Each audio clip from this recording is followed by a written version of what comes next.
Alright, we are back for another Cities of Sigmar painting video. And today we're going to paint Settler's Gain. We're going to start off with Apothecary White. This is not going to be the final color. If you look at the Settler's Gain picture, that's the word, their middle diamond here is sort of a cream color. There's not really a cream color in contrast paint though. So what we're going to do instead is put some gray on it, just like this. And then at the end, we're going to put some skeleton horde over the top of it, and hopefully at least get close to the approximate color. But now we're going to jump straight into our next color, and that's going to be Storm Fiend. Give it a good shake. And that's going to be our blue color on the shield itself. Get my brush a little bit wet here. Make sure we're in focus. And obviously the heavy metal team didn't use contrast paint when they painted this. Although they may have worked some contrast in, but I'm saying they're not doing a layer of contrast and calling it a day. But this Storm Fiend is almost identical to the color on these shields, so that was a lucky accident.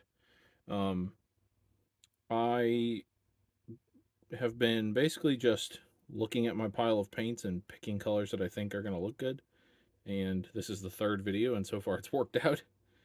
It may not always work out, so we'll see, but if it doesn't, that will be on camera. Like the last video, we didn't have a problem with the paint color, but we certainly had a problem with the paint.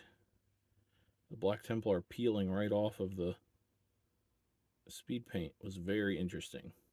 If you haven't seen that video, it's the Misthaven paint tutorial.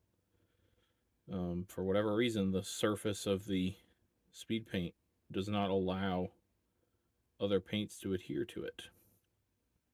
Something to keep in mind if you're using these paints in the future.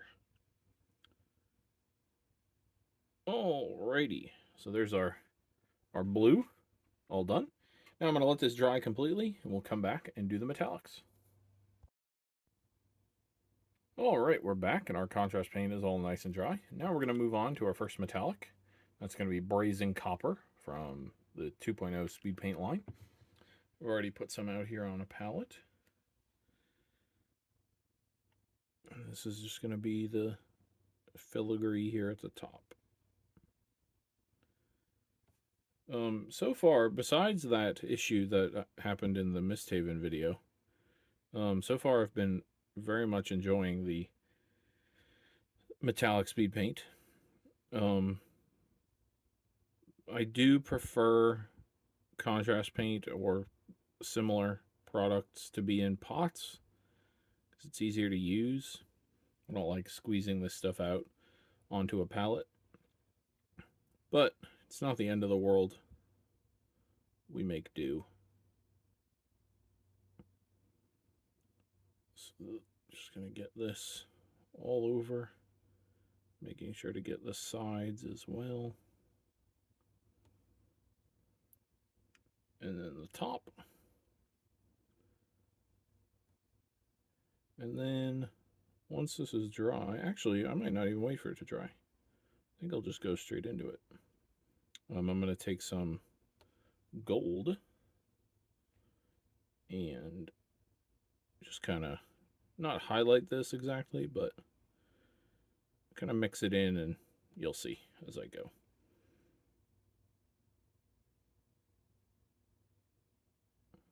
Just going to go back over this, get it a little bit darker. There we go. And then, like I said, while it's still wet, I'm going to take some, I've lost it, here it is, Glittering Gold, also from Speed Paint 2.0. Get a little bit out on my palette, and then just take a tiny little bit of on my brush, and just put it on the big flat surfaces here between the rivets, just to change the color slightly of this bronze color. And there we go. So I will let this dry. We will come back, do one, actually, nope, I lied. We're just going to go right in to the next color. Polished silver. We're going to do this on the rivets. Then we'll let everything dry, and then we'll come back and do the wash. But take this polished silver and just get all the rivets. On these super small details, you do have to be careful with your metallics, the speed paints, that they don't start running, because they can be kind of a pain to clean up just because they're so shiny. It's usually not a problem if you're careful, but it is something to be mindful of.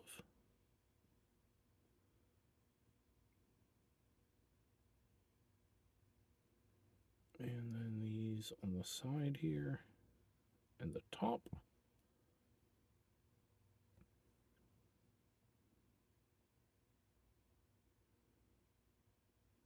All right, so there's our rivets all done. Might put a little bit more on a couple of these just to make sure they're reading as silver. But yeah, I will let that dry. And then for real, we'll come back and do some washes. Alrighty, we are back and it's time for some washes. So first, Skeleton Horde. I'm going to put it on just like I talked about earlier to get sort of this light cream kind of color in the middle. So I'm going to get my brush pretty wet and then just take a tiny bit of contrast and then just spread it over the surface like this. And then I'm just going to wick up any major chunks. And there we go. Now we've got ourselves a nice cream color there in the middle. So then, you know, I said this was the wash stage, but we're using contrast paint as washes. We're not actually going to use any washes. Now I'm going to go to Space Wolves Gray. This is just going to be to darken down the blue a little bit and give it some more definition in the cracks in the divisions between the three boards. Just put that on here. Being careful not to get it to run onto the part we just painted in the middle. But I do want to make sure it gets into all the nooks and crannies successfully. There you go. So you can see the difference between the two sides, the washed side and the non-washed side. And we'll do it on this side as well. And then I think, based on how this is looking now, I think I will then grab some Nuln Oil. And I just want to darken the board lines just a tiny bit more. They're pretty visible here, but I just want them to be a little bit darker than the wood grain lines that we have on here. So I'll grab some Nuln Oil. And then just come in and just get that right in there. And then on the other one. And you could wait for the first color to dry if you wanted, but I'm not worried about it. And then I think just a little bit right in here. There we go. I'm not sure how much that actually helped.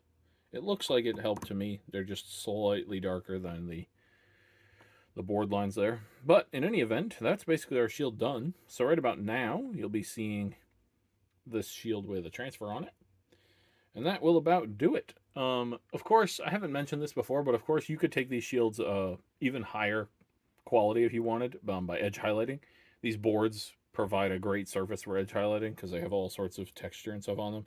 And of course the metal you could edge highlight, and you could edge highlight this diamond here, and you could go nuts. But for me, just doing them quick and easy, this is the stopping place.